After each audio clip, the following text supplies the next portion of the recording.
Well, everyone keeps saying that Israel has a right to defend itself. But where is that written exactly? I mean, you keep saying it as if it's a fact, a legal fact. But I don't know where that is. I don't know where to find that fact.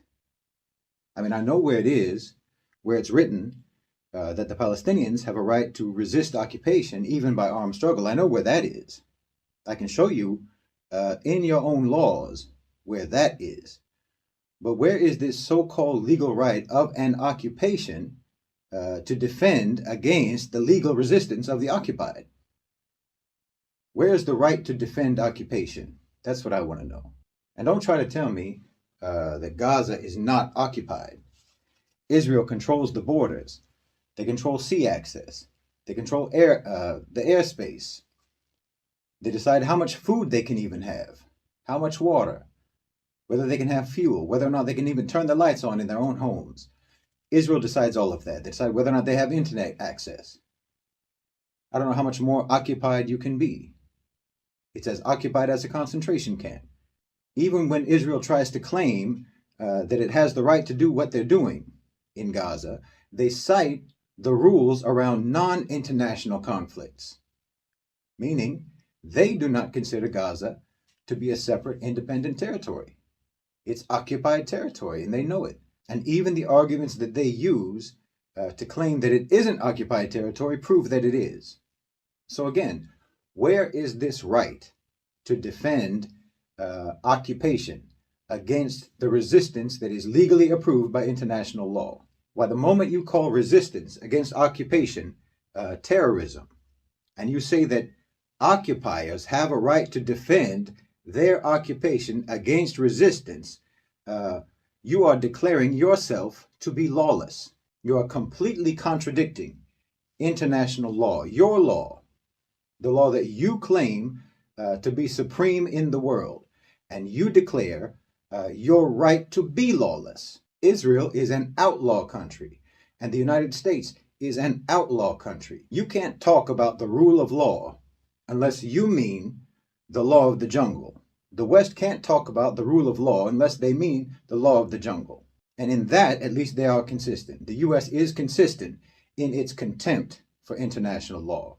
Its belief in the law of the jungle is completely consistent. And there are too many examples to list. But just look at what happened just the other day. They carried out missile strikes in Syria against Iranian forces that are in Syria. Well, Iranian forces have the permission of the government to be in Syria.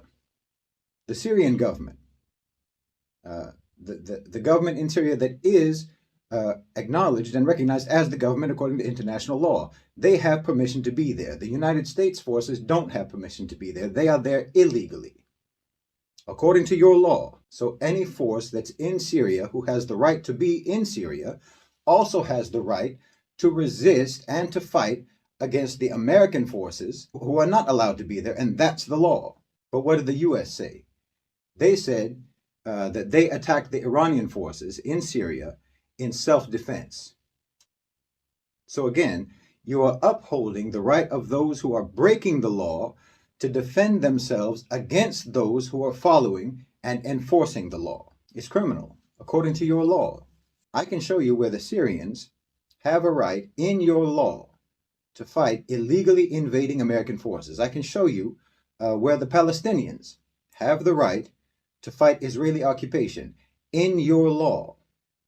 So can you show me where marauding American outlaw forces and Israeli occupiers have the right to defend themselves against resistance, against legal resistance? I know it's in the law of the jungle, but that's not the law that you pretend to follow.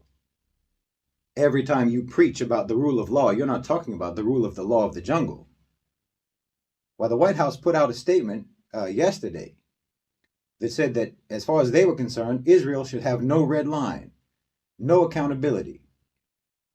That Israel has the right to total impunity and unaccountability, according to the White House. That's what you said. That's explicit rejection of international law. That's explicit rejection of the concept of the rule of law. Because like I've always said, you don't actually believe in any of the things that you claim to believe in.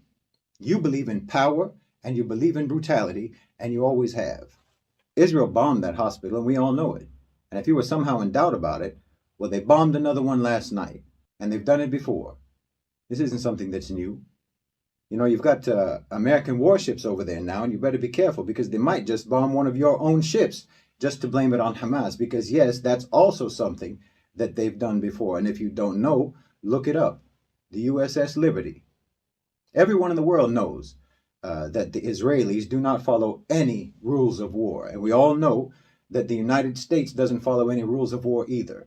Well, I don't think there's a torturer in the world who didn't learn it from you, who didn't learn it from the appropriately named School of the Americas. Look that up too if you don't know. America and its allies have a long and blood-soaked history. While the United States and Europe have been like ships sailing on a sea of blood, the blood of Africa, the blood of Latin America, the blood of the Middle East, and the blood of Asia. And you even had us in the bottom of that ship rowing like galley slaves. Well, you're nothing but pirates. Like I've said, nothing makes that clearer today than your behavior towards Gaza, your stance on Palestine. Well, I don't think that there's been a genocide that you didn't support, from Congo to California, from the Philippines to Palestine. You know, you didn't even fight the Nazis to stop the Holocaust. That was just your retroactive rationale. It wasn't the millions of Jews. It was 2,000 Marines at Pearl Harbor that got you into the war. At Pearl Harbor, a military base on yet another territory colonized by the United States. And in response to that, you carpet bombed civilians in Germany. You murdered 80,000 innocent people in an instant in Hiroshima, and another 40,000 at Nagasaki in an instant, all in so-called self-defense. Oh, you make up the rules as you go. You always have. And then even then, the rules that you make up on the fly, you still don't even follow those. That's because you are violent. You are violent and you believe in violence. What was that Netanyahu said? We're the people of the light, bombing women and babies, hospitals, churches, dropping white phosphorus on people to burn their skin off, blowing up entire city blocks of innocent civilians. That's the people of the light. You think that your violence is sacred. You think it's holy, sanctified atrocities. The more wanton, the more savage, the more beautiful and inspiring it is to you, because you think that the more violent you are and the more you're able to get away with that violence, the more it means that you're justified, the more it means that you are superior. And the superior always have the right to do whatever they want, don't they? No matter how sadistic it is, no matter how sadistic and how evil it is, if you can get away with it, if you can get away with being sadistic and evil, then you think it's proof of your superiority. And anyone who opposes you or expects you to follow any kind of rules is committing the ultimate crime of questioning your superiority. You're the people of the light, after all. And anyone who expects you to act like a normal, decent, law-abiding human being, they must be people of the darkness. And when you say Israel has the right to defend itself, what you're really saying is they have the right to defend their supremacy, and no one has the right to challenge it. That's what you're really saying. That's what you really mean. If you wonder why Hamas did what they did, why everything that happened since October 7th should tell you why. Because the Zionists, now I won't say the Jews, and I won't even say the Israelis, but the Zionists are fanatic, psychopathic, sadistic, racist, bloodthirsty, unholy monsters. And the Armageddon cult of the right-wing Christian Zionists are just the same. And it's a disgrace upon humanity for them to not be confronted and resisted. It's Western supremacy, colonialist, imperialist supremacy that's being confronted. That's what's being confronted in Gaza. It's Western colonialist, imperialist supremacy that's committing genocide in Gaza right now. Everyone in the world is against you. Everyone in the global south. Gaza is a microcosm of centuries of anti-colonialist struggle. The entire global south, the BRICS nations, all called for a ceasefire. The whole global south is undertaking frantic diplomacy, trying to bring peace and an end to the carnage in Gaza. And who's against that?